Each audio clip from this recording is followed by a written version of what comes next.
नमस्कार दोस्तों, कैसे हैं आप सभी। स्वागत है आपका चंद्रमणि आईएएस एकेडमी में। तो आज का हमारा जो करंट अफेयर है बेसिकली वो डिपेंड है केसेस पे। हम लोग बिहार से ही शुरू करेंगे, लेकिन आपको मैं बता दूं ये सेशन स्टार्ट करने से पहले कि ये करंट अफेयर दोनों के लिए काफी उपयोगी है, यानी प्री और मेंस के लिए। तो आप ये बिल्कुल भी एक साइट ना बनाए, आइडियोलॉजी ना बनाए कि ये सिर्फ प्री के लिए इंपॉर्टेंट है, राइट। तो लेट्स स्टार्ट। देखते हैं अगला हमारा जो न्यूज है, affect of clean environment vulture seen again in VTR. तो वीटीआर क्या है? ये जो है Valmiki tiger reserve. I think आपको शायद मालूम होगा वाल्मीकि टाइगर रिजर्व के बारे में। बिहार में है, राइट। अब आपको कमेंट सेक्शन में बताना है कि बिहार में है लेकिन कहाँ है ये, राइट। ये आपका एक क्वेश्चन रहा आज का। तो देखते हैं, ये बिहार स्पेशल के लिए काफी इंपॉर्टेंट है, इन्वायरमेंट का है, और क्या खबर है इस बारे में हम लोग चर्चा करते हैं, राइट। तो चलिए देखते हैं दोस्तों। पक्षी जो गिद्ध पक्षी है यानी वल्चर, जो कि पर्यावरण की स्वच्छता और संरक्षण का प्रतीक है, राइट। अब यहाँ पे देखना यह है आपको कि लगभग गायब हो गए। अब तो अगर आप अगर करंट सिनारियो में देखें तो ये ऑलमोस्ट क्या हो गया, डिसअपेयर हो गए हैं, गायब हो गए हैं। अब यहाँ पे देखा जाए तो उन्हें पश्चिमी चंपारण के वीटीआर से हटा दिया गया था, वीटीआर से हटा दिया गया था वाल्मीकि टाइगर रिजर्व से, राइट। लेकिन यहाँ कुछ दिनों में गिद्धों के वीटीआर में दिखाई देना फिर से शुरू हो गया है। हालांकि वो हट गए थे, लेकिन ये फिर से शुरू हो गए हैं, ये चीज आपको ध्यान देना है। तो वीटीआर में वाल्मीकि टाइगर रिजर्व में फिर से गिद्धों को देखने के लिए वाल्मीकि टाइगर रिजर्व प्रशासन काफी ज्यादा रोमांचित है, काफी ज्यादा इससे लेकर वो उत्सुक हैं। आप यहाँ पे देख सकते हैं। अगला इसमें आप यहाँ पे देख सकते हो, काफी इंपॉर्टेंट आपका जो फैक्ट है कि वन कर्मियों ने यह बताया कि वाल्मीकि टाइगर रिजर्व के वन कक्ष संख्या M25, याद रखना है, M25 शहरी वन में भीमसेनवा पुल के आसपास विशालकाय पेड़ों पर लगभग आधा दर्जन गिद्धों का कहर देखा गया। कितना देखा गया? आधा दर्जन गिद्धों का कहर देखा गया। तो ये तो आपने देखा शहरी फॉरेस्ट, आपको याद रखना है, राइट। अब ये जो हमारा अगला जो पॉइंट है काफी इंपॉर्टेंट है, वो क्या है देखना है कि जो लंबे समय से, अगर मैं बात करूं कि गिद्धों को वहां पे देखा गया, तो जो लंबे समय से वहां वीटीआर, जिसको बोल सकते हैं वाल्मीकि टाइगर रिजर्व से गायब हो गए। तो जंगल में गिद्धों के फिर से दिखने से मृत जानवरों को जंगल से हटाए जाने का रास्ता साफ हो गया है, जो पर्यावरण संरक्षण का एक शुभ संकेत माना जा रहा है, राइट। एक ऑस्पिशियस साइन माना जा रहा है। अभी कुछ ऑफिशियल का ये कहना, कुछ ऑफिसर्स का ये कहना है कि आने वाले दिनों में फिर से गिद्धों को वन क्षेत्र में दिखने की संभावना बढ़ गई, increase your numbers in the coming days. तो ये तो हम लोगों ने देख लिया बिहार स्पेशल का। अगला जो हमारा न्यूज है वो क्या है देखना है। तो अगला है draft unmanned aircraft system rules 2020, Indian polity का है। न्यूज में क्या है ये देखते हैं हम लोग, राइट। तो यहाँ पे देखना है दोस्तों कि ये भारतीय जो हमारा राजनीतिक व्यवस्था के लिए काफी इंपॉर्टेंट है। तो लेट्स स्टार्ट। कुछ समय पहले की बात है कि the ministry of civil aviation, जिसे हम बोल सकते हैं नागरिक उड्डयन मंत्रालय ना, इन्हें मानव रहित विमान प्रणाली नियम यानी UAS, राइट, आपको याद रखना है। तो UAS 2020 का मसौदा पारित किया है। मसौदा नियमों को ऐसे समय में जारी किया गया है जब छायांकन, कीटाणु शोधन और वीडियोग्राफी जैसे उद्देश्यों के कारण ड्रोन में उपयोग में सुधार हुआ है, राइट। क्या हुआ है? सुधार हुआ है, एंड इम्प्रूव्ड, यहाँ पे देखना है। अब आगे हमारा जो इसमें न्यूज बताता है कि जब सुधार हुआ है तो मुफ्त कोर ड्रोन मानव रहित विमान के लिए एक सामान्य शब्दावली है, आपको याद रखना है, राइट। अब यहाँ पे आपको एक सबसे इंपॉर्टेंट पॉइंट ये समझना है कि आखिर में ये क्या है। तो यहाँ देखना है, मानव UAR रहित जो भी हम लोग बात कर रहे हैं, विमान के 3 सब सेट होते हैं। क्या होते हैं? 3 सब सेट होते हैं। पहला क्या होता है? Remotely piloted aircraft, right. Autonomous aircraft, model craft aircraft, जिसे हम बोल सकते हैं ऑटोनोमस एयरक्राफ्ट, हेरिमोट पायलट एयरक्राफ्ट और मॉडल एयरक्राफ्ट। हालांकि दूरस्थ पायलट स्टेशन में, दूरस्थ पायलट स्टेशन जैसे अगर प्रकार की बात की जाए तो आवश्यक कमांड और नियंत्रण लिंक को किसी भी अन्य घटक होते हैं। तो जैसा कि प्रकार डिजाइन में आप निर्दिष्ट रूप से जो है देख भी सकते हैं। तो अगर मैं यहाँ पे बात करूं तो दूरस्थ रूप से संचालित विमानों को उनके वजन के आधार पर 5 श्रेणियों में क्या किया गया है? बांटा गया है। ये देखना है, 5 श्रेणियों में बांटा गया। पहला क्या है? नैनो, लेसिन और इक्वल टू 250 ग्राम्स, यानी अगर हम बात करें 250 ग्राम से कम या बराबर। दूसरा माइक्रो है, इसमें क्या 250 ग्राम से या फिर 2 किलोग्राम तक, राइट। अब तीसरा क्या है कि 2 किलो से 25 किलोग्राम तक, जो कि स्मॉल है यानी छोटा है। मीडियम में क्या है? मध्यम में क्या है कि 25 किलोग्राम से 150 किलोग्राम तक। लार्ज में क्या है? ये 150 किलोग्राम से ज्यादा है। अब यहाँ पे देखना है कि इसका मेन उद्देश्य क्या है, आखिर में इसको क्यों लाया गया, मैंने आपको बता दिया। तो आपको मालूम है कि ये गवर्नमेंट चाहे कोई भी मुद्दा हो या फिर कोई 19 या फिर जो भी सिचुएशंस हो, कोई भी अगर गवर्नमेंट को लगता है कि नहीं इसके रूप में या फिर इस आपदा या फिर इस सिचुएशन को लेकर हमें ड्रोन का उपयोग करना चाहिए, तो कर सकते हैं। डिपेंड करता है गवर्नमेंट तो गवर्नमेंट ने एक रूल बनाया है कि अगर नैनो होगा तो इतना होगा, माइक्रो होगा तो इतना होगा, और अगर स्मॉल होगा तो इतना होगा, मीडियम के लिए इतना है, लार्जर के लिए इतना वजन का जो है रिकमेंडेशन दिया गया। अगला हमारा जो न्यूज है about healthy and energy efficient building initiative. अब ये क्या है, तो इसके बारे में हम लोग को देखना है।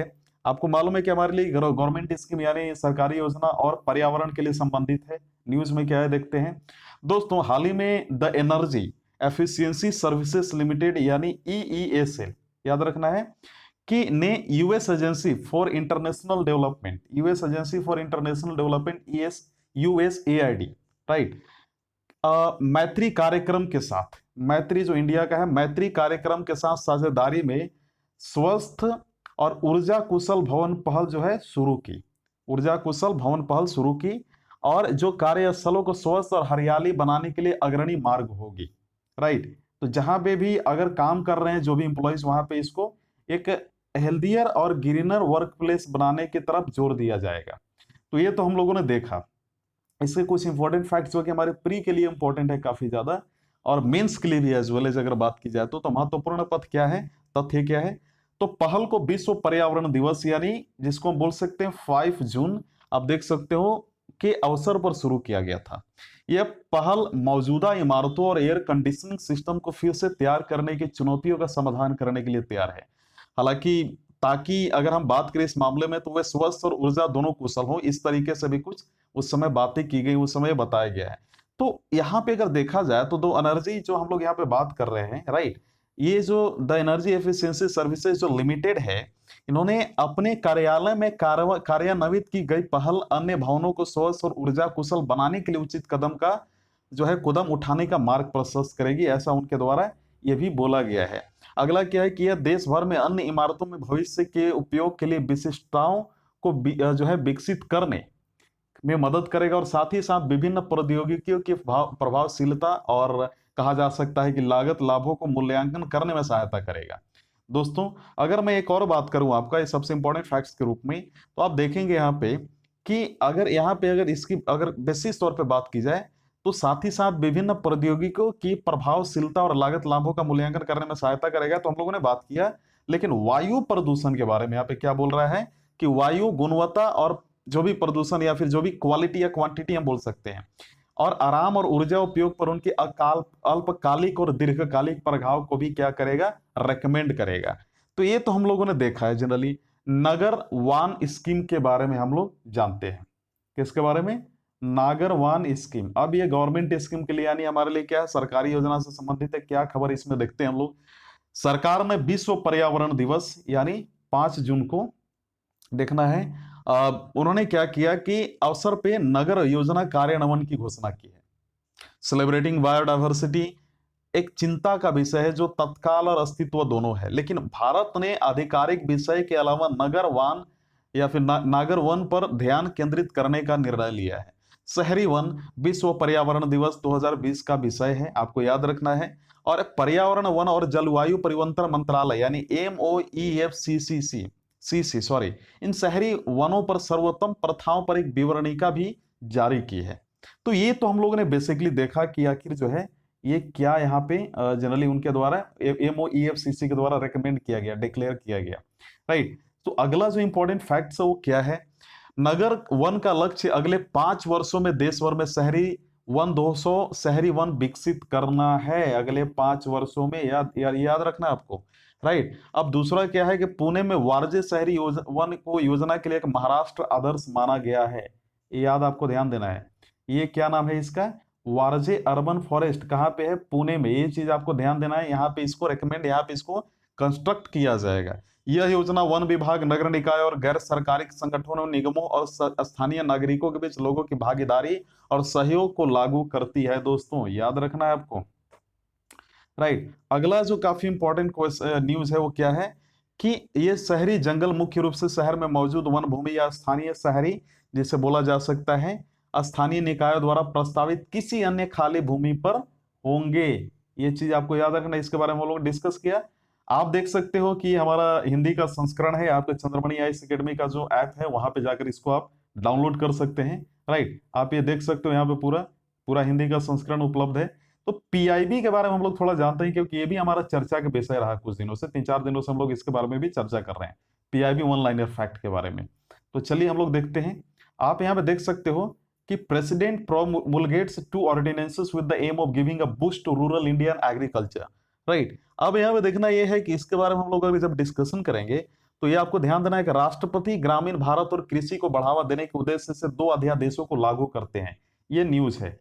राइट, अब इसके बारे में थोड़ा जानते हैं दोस्तों। भारत सरकार ने, यानी गवर्नमेंट ऑफ इंडिया ने, गवर्नमेंट ऑफ इंडिया की बात की जा रही है, भारत सरकार ने जो है भारत सरकार द्वारा कृषि क्षेत्रों में सुधार के लिए आत्मनिर्भर भारत अभियान के तहत किसानों की आय बढ़ाने के लिए एक ऐतिहासिक फैसला के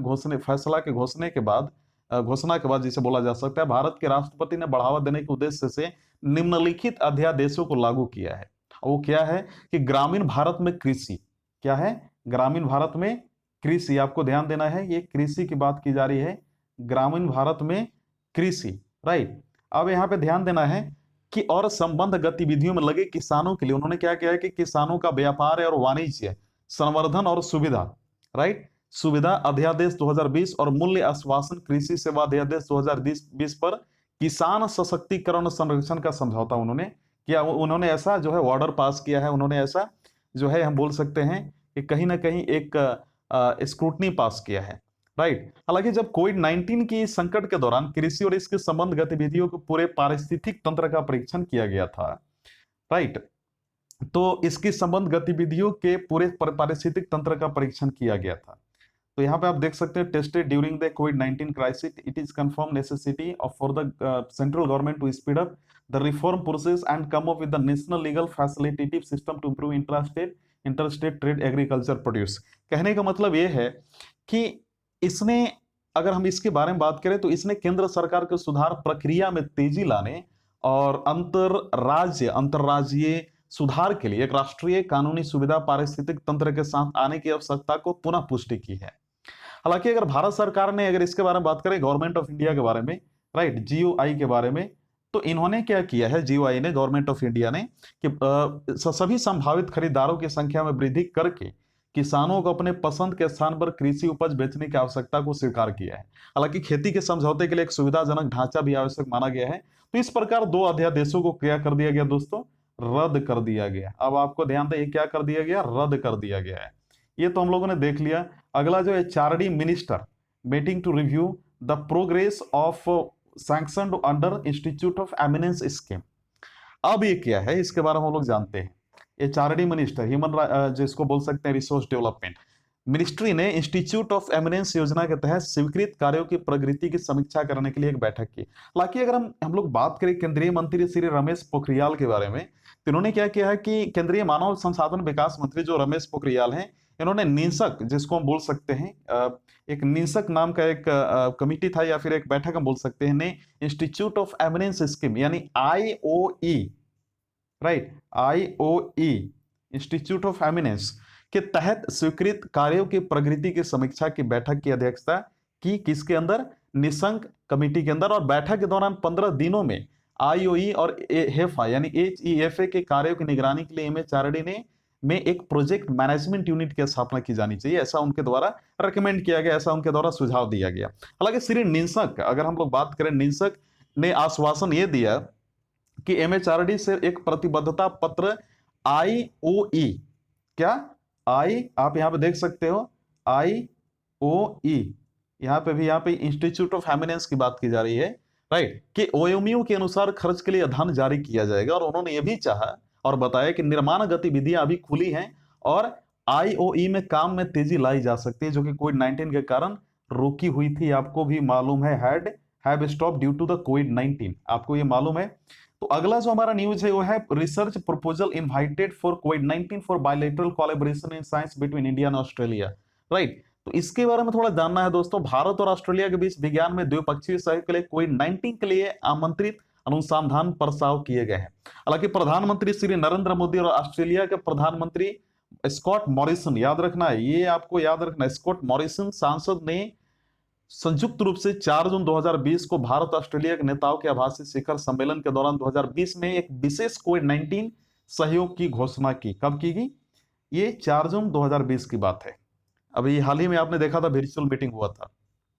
इसके अनुसार विज्ञान और प्रौद्योगिकी विभाग भारत सरकार और विभाग उद्योग विज्ञान हो गया या ऊर्जा संस्थान, जिसको डीसेर बोला जा सकता है, DISER, है ना, ऑस्ट्रेलिया भारत रणनीतिक अनुसंधान कोष AISRF के तहत इच्छुक वैज्ञानिकों और शोधकर्ताओं से कोविड-19 पर संयुक्त, जिसे बोला जा सकता है, अनुसंधान परियोजनाओं को आमंत्रित किया है। जो विज्ञान में द्विपक्षीय सहयोग के लिए एक मंच है, एक प्लेटफॉर्म है, जो संयुक्त रूप से प्रबंधित या मैनेज, हम बोल सकते हैं मैनेज्ड, और भारत और ऑस्ट्रेलिया के सरकारों द्वारा वित्त पोषित कार्यक्रम का हिस्सा है। तो ये तो हम लोगों ने देख किया कि हमारा जो है ये PIV भी कंप्लीट हो गया। तो मुझे उम्मीद है कि इसी तरीके का जो है आपको, मुझे उम्मीद है कि आपको वीडियो लेक्चर पसंद आया होगा। तो इसी तरीके का हम लोग वीडियो लेक्चर लाते रहेंगे आपके लिए, जिसमें इंपॉर्टेंट करंट अफेयर भी जो है कवर होगा, दोनों के लिए होगा, राइट। तो मुझे उम्मीद है कि आपको वीडियो लेक्चर पसंद आएगा। वीडियो देखने के लिए धन्यवाद। लेकिन जाने से पहले मैं आपको बता दूं कि आप ये पूरा जो है करंट अफेयर का जो एडिशन या वर्जन है, आप चंद्रमणि आईएएस एकेडमी के ऐप से जाकर डाउनलोड कर सकते हैं। तो मुझे उम्मीद है कि आपको वीडियो पसंद आएगी। वीडियो देखने के लिए धन्यवाद।